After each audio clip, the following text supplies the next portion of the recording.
অস্বাভাবিক মৃত্যু হলো এক বালকের। কেশিয়াড়ির প্রতিবাদ এলাকার ঘটনা। মৃত্যু হয়েছে সন্দীপ সিং নামে 12 বছরের এক বালকের। মৃত্যুর কারণ নিয়ে রয়েছে ধোঁয়াশা। অসুস্থ আরও একজন, নাম রাহুল সিং। কেশিয়াড়ি গ্রামীণ হাসপাতালে ভর্তি রয়েছে সে। ঘটনায় জানা গিয়েছে সন্দীপের বাড়ি খড়গপুর লোকাল থানার ভালুক মাচা হলেও সে কেশিয়াড়ির প্রতিবাদ এলাকায় তার মামা বাড়িতে থাকত। বাবা মহারাষ্ট্রে কাজে চলে গেছেন, মাও কয়েকদিনের জন্য বাইরে চাষের কাজে গেছেন। দুজন একসঙ্গে থাকতো। রাহুলের দিদির সঙ্গে থাকতো দুজন। শনিবার সন্ধ্যায় সন্দীপ মাংস খেতে চায়। মাংস এনে দিলে দিদি উষা রান্না করে দেয়। সবাই খেয়ে ঘুমানোর পর রবিবার ভোরে দুজনেই অসুস্থ বোধ করে। সন্দীপকে হাসপাতালে আনলে চিকিৎসকরা তাকে মৃত বলে ঘোষণা করেন। রাহুল অসুস্থ, তার চিকিৎসা চলছে। মৃত্যুর পর জানা গেছে শনিবার রাতে মাংস ভাত খাওয়ার পর দুই বালক একসঙ্গে বসে মদ খেয়েছিল। এই ঘটনার জানিয়েছে তার দিদি।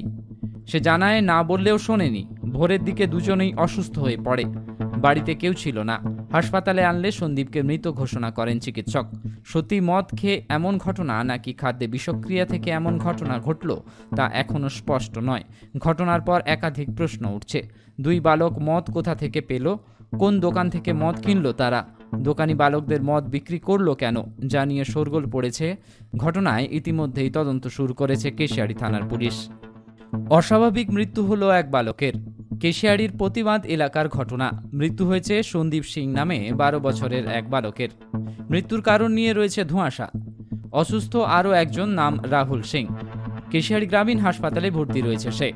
ঘটনায় জানা গিয়েছে সন্দীপের বাড়ি খড়গপুর লোকাল থানার ভালুক মাচা হলেও সে কেশিয়াড়ির প্রতিবাদ এলাকায় তার মামা বাড়িতে থাকত। বাবা মহারাষ্ট্রে কাজে চলে গেছেন, মাও কয়েকদিনের জন্য বাইরে চাষের কাজে গেছেন। দুজন একসঙ্গে থাকতো।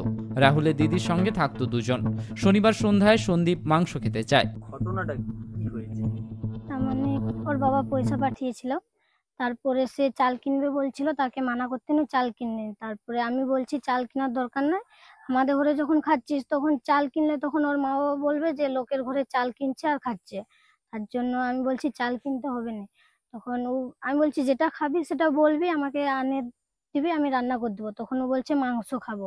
তখন কি বলে মাংস খাবার তোরা 100 টাকা বলছি, 100 টাকার মাংস আনবি। আমরা তখন বলছি অত মাংস কে খাবে? তখন 50 টাকারই মাংস আনছিলাম আর বাজার করছি 50 টাকা তেল নুন এনে ওইটাই রান্না করছি। আর কি বলে ওরা বলছে আমাদেরকে 200 টাকা দে। তখন আমরা জিজ্ঞাস করছিলি কি করবি, তখন কি বলে বলছে দে না, আমাদের দরকার আছে। তখন তাদের পয়সা, তার জন্য তাকেই দিয়ে দিছি। আর পয়সা রাখতে দিয়েছি, ওগুলা রেখেছি। আর সব পয়সা আর 200 টাকা ওদেরকে দিয়েছি। দিলে ওরা সাইকেল নিয়ে ওইদিকে গেছে, আমরা বাজার গেছিলাম। বাজার থেকে এসে করে রান্না, তখন কি বলে আমাদেরকে, তখন ওরা দুজন ঝগড়া লাগছে। তাহলে বলছে যা, কি বলে রান্না করার পর তোরা চলে যাবি, হ্যাঁ আমরা তারপর খাবো। তখন আমরা বলছি কেন?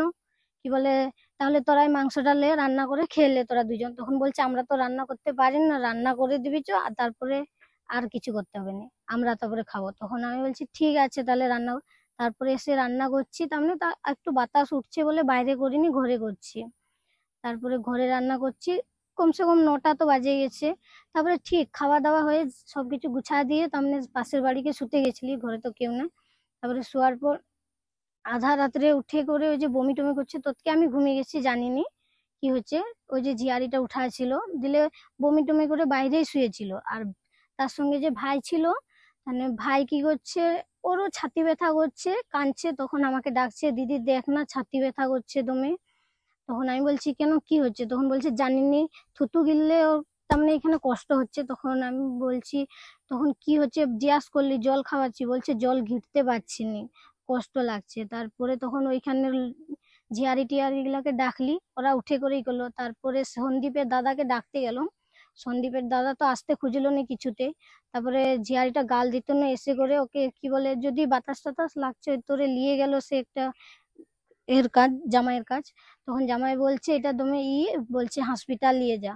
তারপরে যে বাবাকে ফোন করতে নো, বাবা বলছে জেঠাঘর যা, জেঠাঘর তো সে দূরে আছে। জেঠাঘর গেলি, দিলে জেঠারা মারুতি ঠিক করে নিয়ে গেছে। এখানে থাকো না তোমরা? তা আমরা বেশি এখানে থাকিনি, দিদি ঘরেই থাকি, বাবারা বাইরে যায় তো তার জন্য এখানে থাকিনি। বাবা কি করে? কিছু না, তার মানে এই যে সব ধরনেরই কাজ করে। সন্দীপ যে ছেলেটা যে মারা গেছে, সন্দীপ কোথায় থাকে? ওই যে পাশের বাড়ি। পাশের বাড়ি? কি বলে আমরা 2 দিন তো দিদি ঘর গেছিলি, বলতে গেলে 2-3 মাসেই গেছিলি, তারপরে আসছি। ওর ঘরে তো রান্নার মতন কেউ নাই, আর ওর দাদাও তো তেমন ওকে দেখেনি।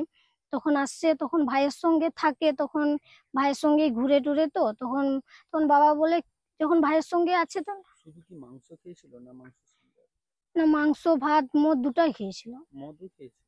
হ্যাঁ। বয়স কত তাদের? ভা- একজনের 14 আর ভাইয়ের কত হবে, 13 মতন। ভাইয়ের নাম কি? জয়ন্ত জয়ন্ত? সিং, হ্যাঁ, মানে ডাকে সবাই ওকে রাহুল নামে, আর ভালো নাম জয়ন্ত সিং। জয়ন্ত সিং। সে সুস্থ আছে? সুস্থ মানে আছে। অসুস্থ আর কি, তাকে ভর্তি করা হয়েছে হাসপাতালে। হ্যাঁ। আর সন্দীপ?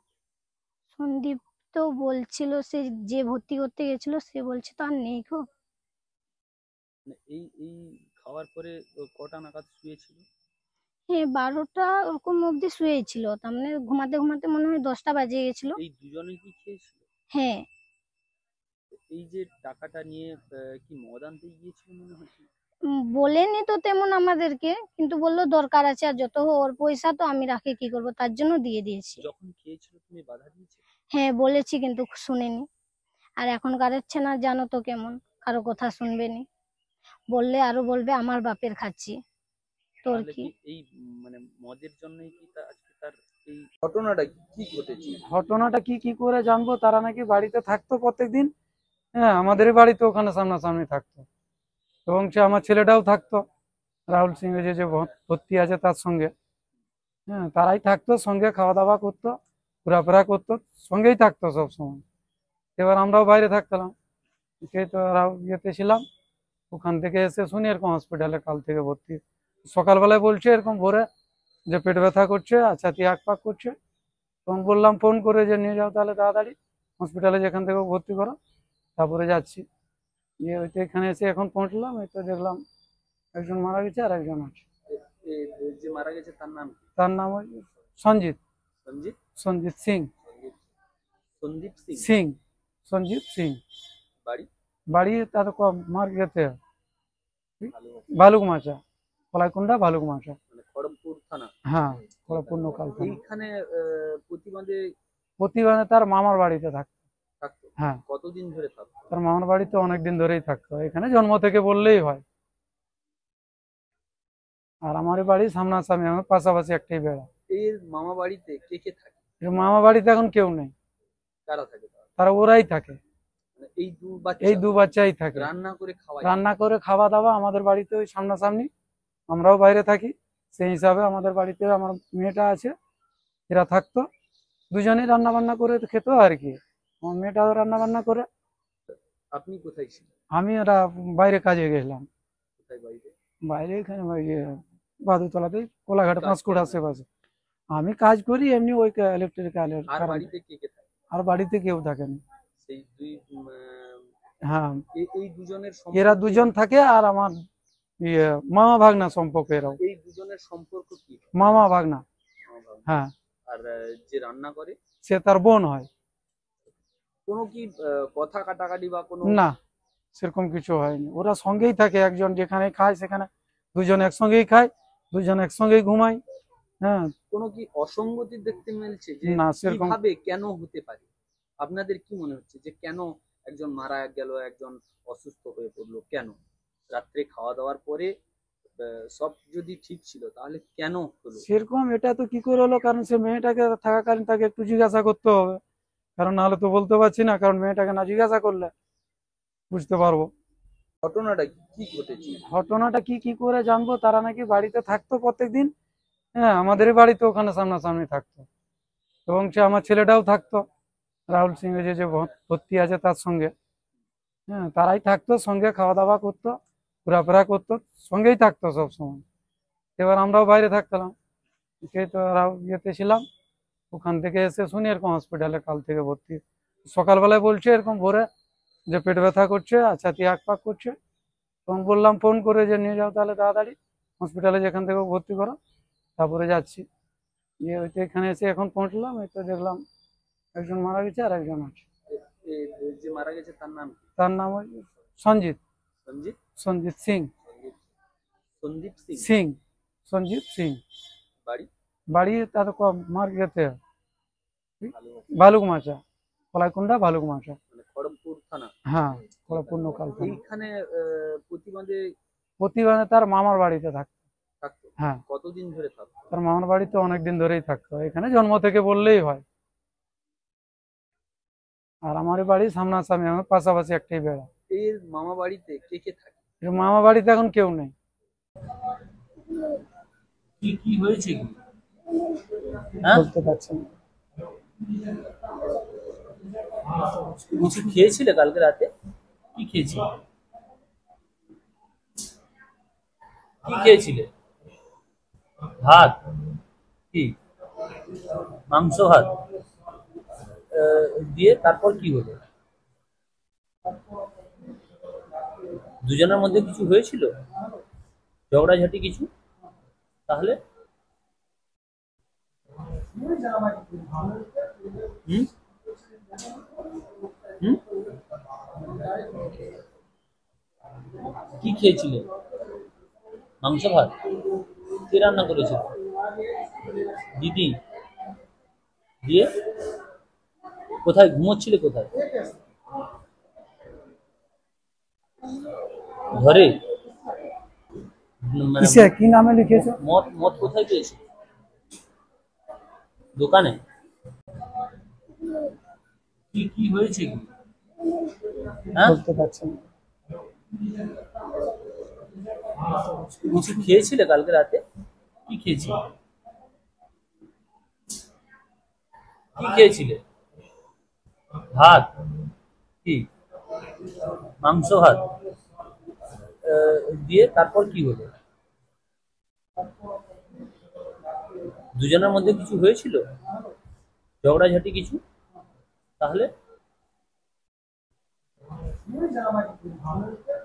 হুম হুম কি খেয়েছিলে? মাংস ভাত? কে রান্না করেছিল? দিদি। দিয়ে কোথায় ঘুমোচ্ছিলে? কোথায়? ঘরে? মানে কিসে, কি নামে লিখেছো? মদ মদ কোথায় পেয়েছো? দোকানে? কি কি হয়েছে কি? হ্যাঁ, বলতে পারছি না। কিছু খেয়েছিলে কালকে রাতে? কি খেয়েছিলে? কি খেয়েছিলে? ভাত? কি মাংস ভাত? দিয়ে তারপর কি হলো? দুজনের মধ্যে কিছু হয়েছিল, ঝগড়াঝাটি কিছু? তাহলে হুম হুম কি খেয়েছিলে? মাংস ভাত? কে রান্না করেছিল? দিদি। দিয়ে কোথায় ঘুমোচ্ছিলে? কোথায়? ঘরে? মানে কিসে, কি নামে লিখেছো? মদ মদ কোথায় পেয়েছো? দোকানে? কি কি হয়েছে কি? হ্যাঁ, বলতে পারছি না। কিছু খেয়েছিলে কালকে রাতে? কি খেয়েছিলে? কি খেয়েছিলে? ভাত? কি মাংস ভাত? দিয়ে তারপর কি হলো? দুজনের মধ্যে কিছু হয়েছিল, ঝগড়াঝাটি কিছু? তাহলে হুম